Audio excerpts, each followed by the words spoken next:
Carlos Santana es un famoso ícono de la música latina. Él ha sido entrevistado con frecuencia y ha dicho abiertamente que su vida es grandemente influenciada por un ángel. Él afirma que por varios años ha estado en contacto con su guía espiritual, Metatrón. Metatrón, él explica, es un arcángel y un guía para él. Y evidentemente para muchos otros también, quienes creen que Metatrón es el ser angelical de mayor autoridad que ha sido creado. Y obviamente eso pone en alerta a cualquier creyente que entiende lo que la Biblia dice de Satanás. Satanás era el ángel de mayor autoridad en el cielo, el cual cayó después de intentar destronar a Dios. Él es llamado ángel de luz en Isaías 14 y 2 Corintios 11. Con velas titilantes, incienso y un cuaderno, Carlos Santana se sienta en su cuarto y medita.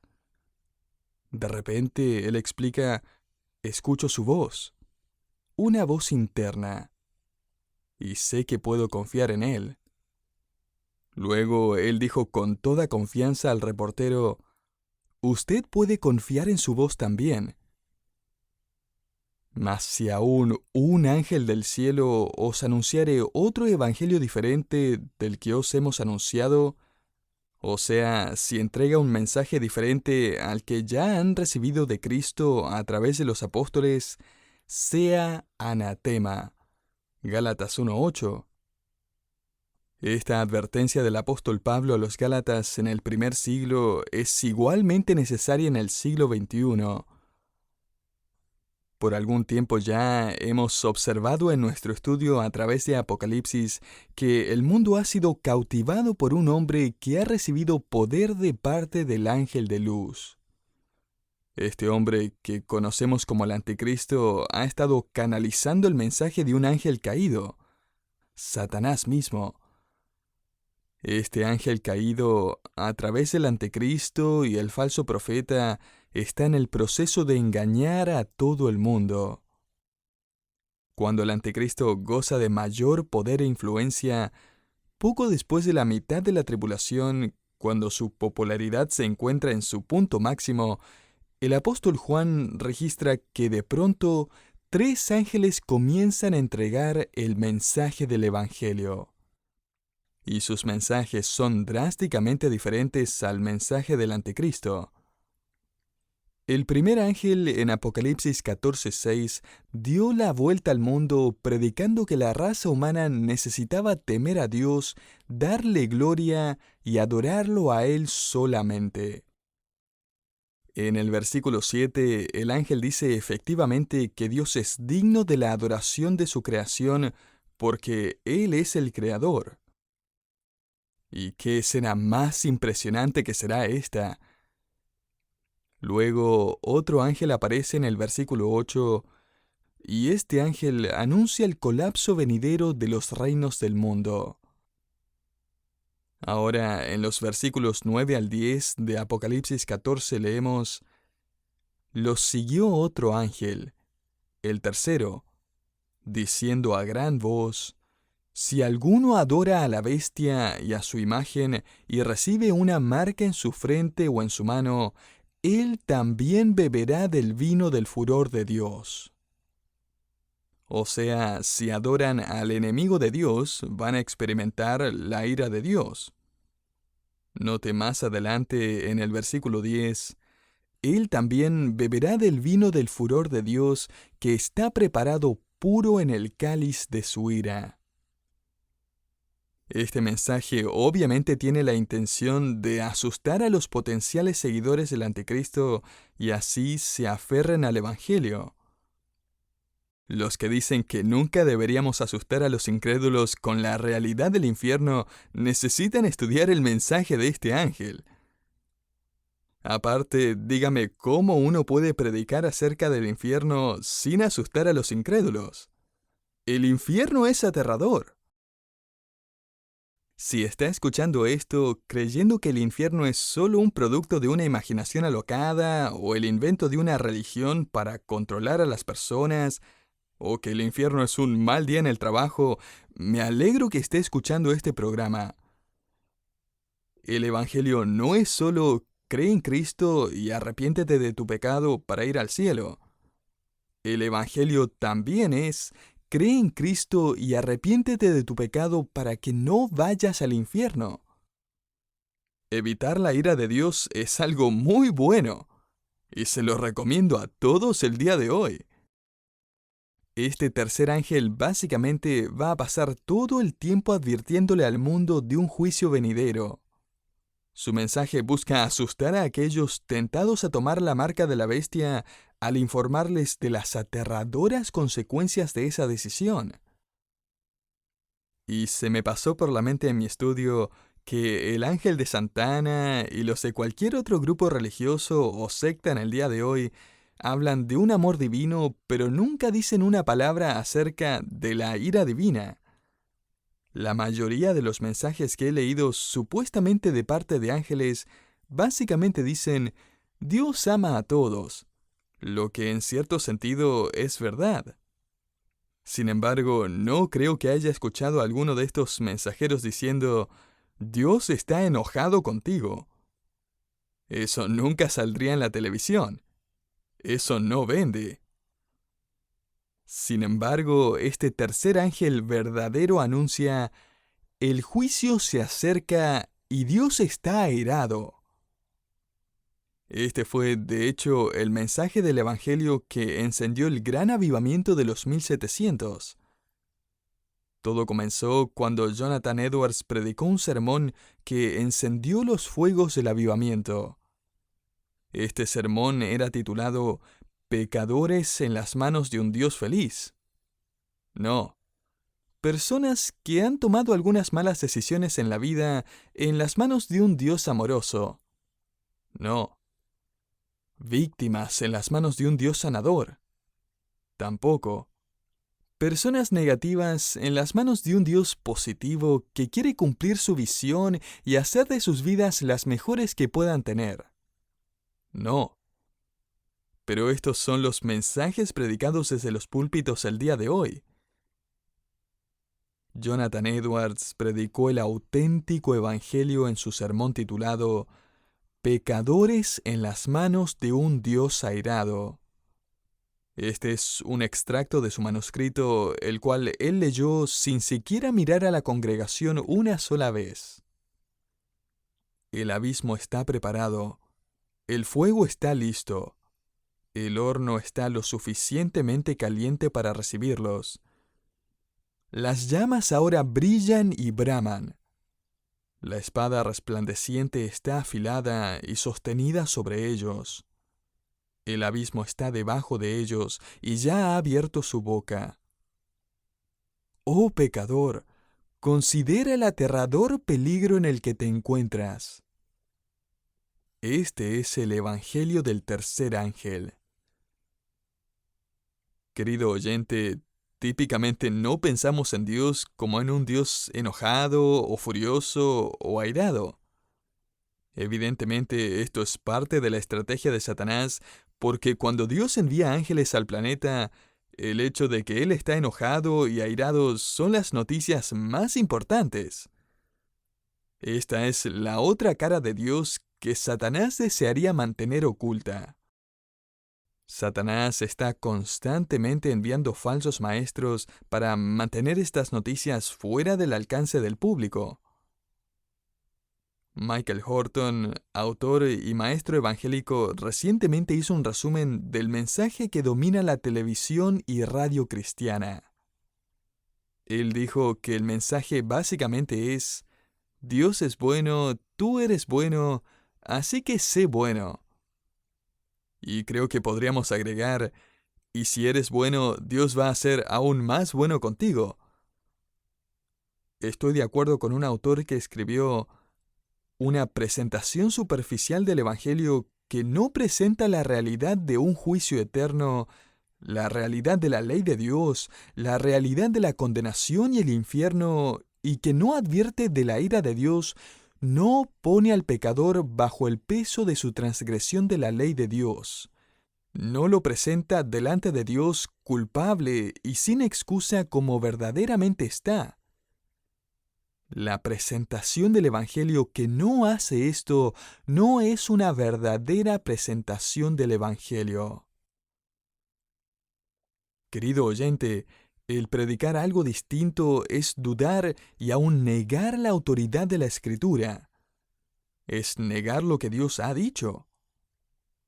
Y la razón por la que gasto tanto tiempo hablando del Evangelio bíblico, los dos lados de la naturaleza del Evangelio, amor y juicio, de la autoridad de las Escrituras que enseñan la doctrina de la ira de Dios y el juicio eterno, es porque de otra manera simplemente no creería lo que estamos a punto de estudiar. Cuando meditamos acerca de la ira de Dios, el tormento eterno, hasta el creyente más fiel se estremece al considerar lo que significa esto para el incrédulo. A decir verdad, yo no creería esta doctrina ni querría creerla si es que no estuviera en las Escrituras. Este ángel entrega varias características de la ira de Dios en este breve mensaje de Apocalipsis 14. La primera característica de esta ira divina es que es personal. Note los pronombres personales a través del mensaje angelical en los versículos 9 al 10. Le invito a subrayarlos. Si alguno adora a la bestia y a su imagen y recibe una marca en su frente o en su mano, él también beberá del vino del furor de Dios que está preparado en el cáliz de su ira, y será atormentado con fuego y azufre. Esto es personal, no es metafórico o místico. Esto es una realidad. Este es el horror de una persona que experimenta una marca literal en su frente o mano y debido a su blasfemia e idolatría ha recibido la promesa de un futuro en tormento en un lugar literal, con fuego literal y azufre literal.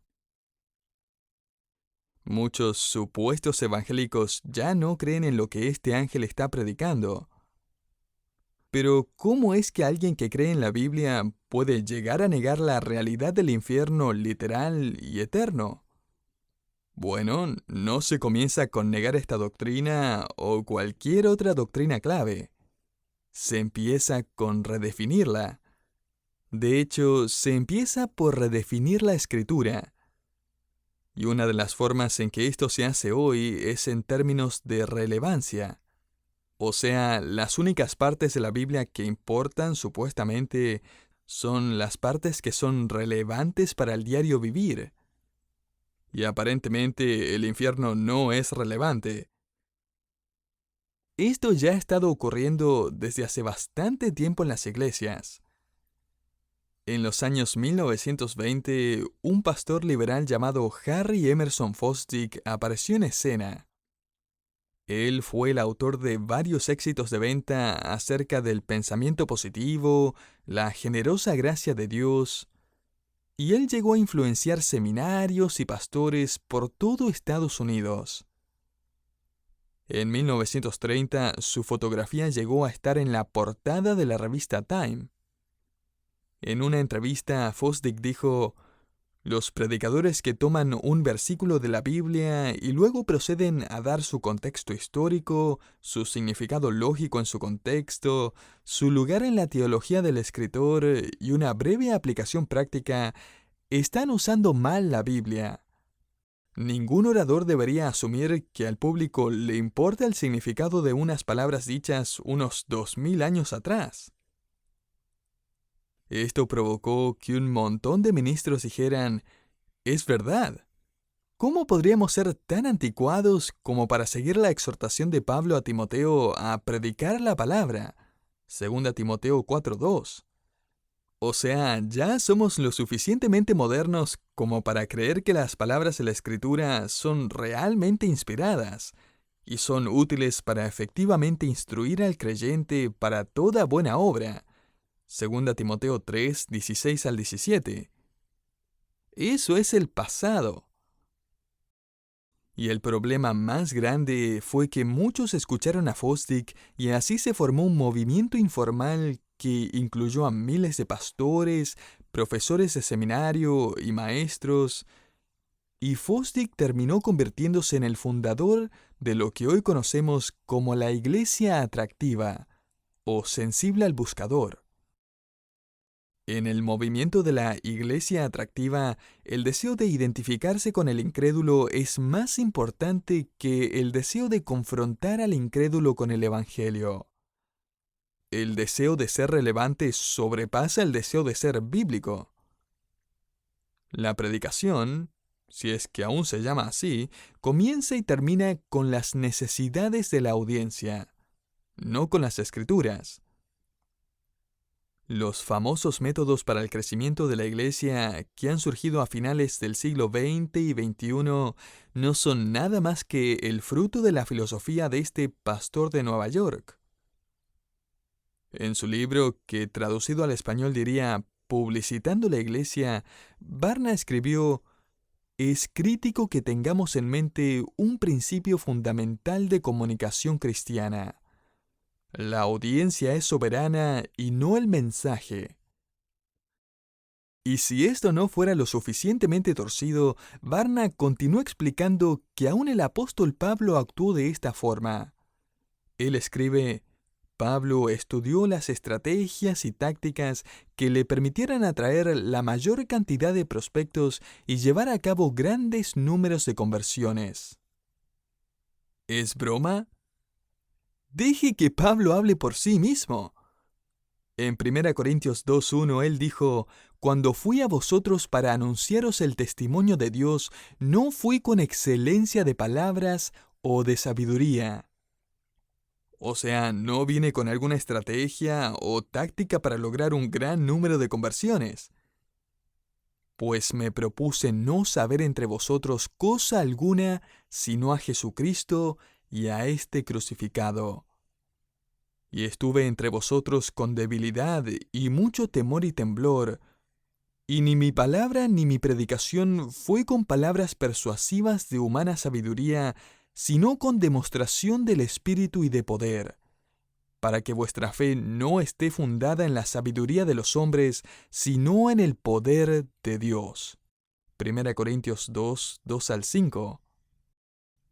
¿Qué más claro que eso? Pablo dijo: Cuando estuve con ustedes no comencé con sus necesidades, comencé con el carácter de Cristo. Lo que más me importaba no era ser relevante, sino que se acercaran a Cristo.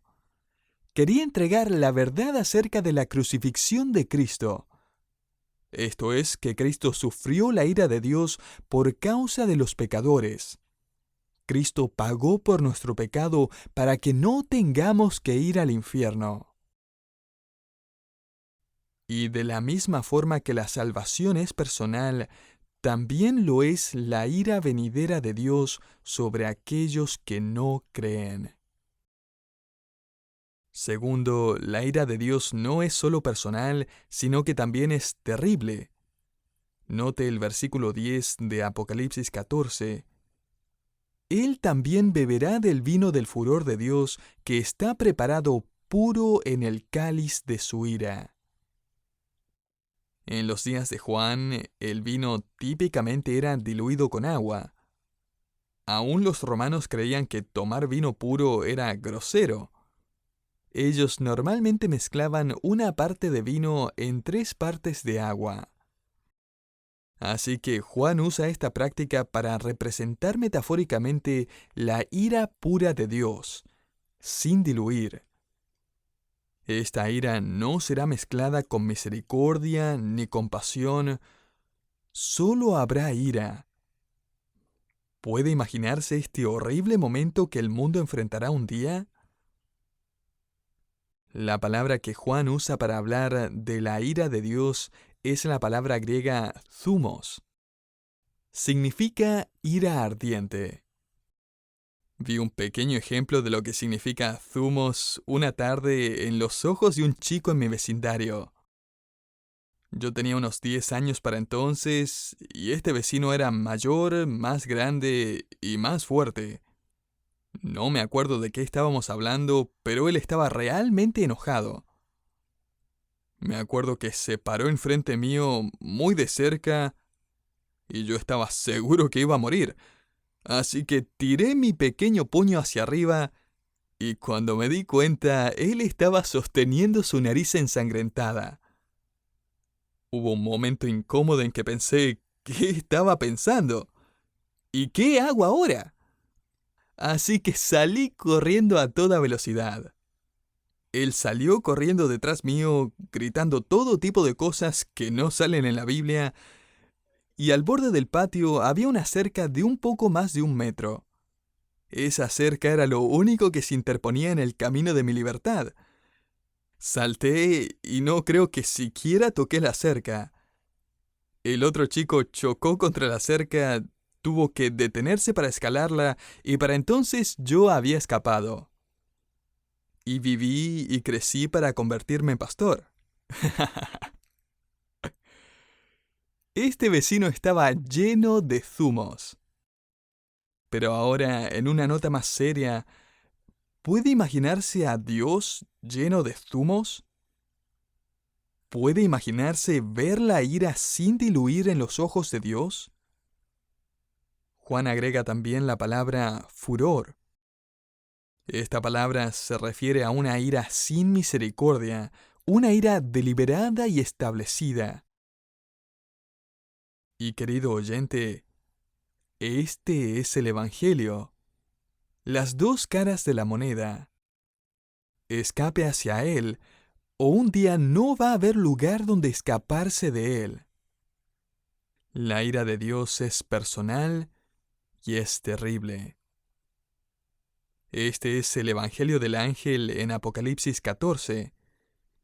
Este es un evangelio diferente al evangelio de muchos pastores, ángeles y espíritus que traen mensajes de éxito y buenos tiempos. El mundo ha seguido las voces de sus ángeles, sus expertos, sus pseudopastores y sus pseudos consejeros espirituales, y todos ellos van a terminar en un lugar llamado infierno. Esta es la otra cara del evangelio, y no debe permanecer en secreto. Para nosotros que creemos, este mensaje del ángel nos impulsa a contarles a otros acerca del inminente juicio de Dios.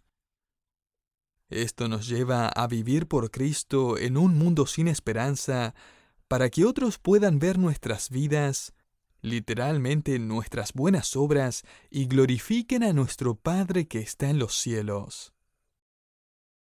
Pero si aún no ha puesto su fe en Cristo, estos ángeles de Apocalipsis, que un día van a advertirle a la humanidad, a adorar, a seguir, a honrar, a rendirse ante Dios, están advirtiéndole hoy también de la ira de Dios. Usted puede beneficiarse hoy de esta advertencia. Permítame invitarle a recibir el perdón de Cristo y el perdón de sus pecados. En 1833, la Corte Suprema de los Estados Unidos tomó una decisión muy interesante. Tenía que ver con George Wilson y James Porter. Ellos habían robado un tren, pero los habían atrapado y los habían llevado a juicio, y habían sido hallados culpables y sentenciados a la horca. James Porter fue ejecutado primero. Sin embargo, los amigos de George Wilson intercedieron por él y el presidente Andrew Jackson entregó un perdón formal. Los cargos de la sentencia de muerte fueron completamente absueltos. Wilson solo habría tenido que servir en prisión por 20 años por sus otros crímenes. Increíblemente, George Wilson rehusó el perdón. El sheriff no supo qué hacer. Él no podía ahorcar a un hombre perdonado. Wilson volvió a la corte donde trataron de forzarlo a recibir el perdón. El caso de Wilson eventualmente llegó a la Corte Suprema de los Estados Unidos. El fiscal general hizo el siguiente comentario. La corte no puede dar al prisionero el beneficio del perdón a menos que él pida el beneficio.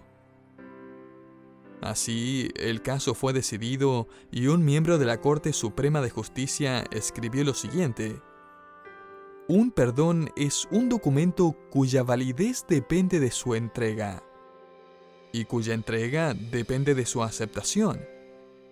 Este puede ser rechazado por la persona a la cual es ofrecida, pero si es rechazado, no hay poder en la corte para forzarlo sobre la persona. George Wilson fue ahorcado y murió. Y querido oyente, usted puede ser perdonado hoy a través del sacrificio que Cristo ofreció en su lugar. Él murió por sus crímenes para que usted pueda salir libre. Sin embargo, usted tiene que aceptar su oferta. La ira de Dios es personal y también lo es la redención. No la heredamos de nuestros padres o abuelos, no se nos pega de un familiar, un pastor o un amigo que es espiritual. Debemos creer personalmente en aquel que murió por nosotros. Debemos aceptar personalmente el perdón de Cristo. Debemos seguir personalmente a Cristo como nuestro Señor y Salvador. ¿Y qué más podríamos hacer sino aceptar el maravilloso regalo de Dios a la luz de la aterradora ira venidera?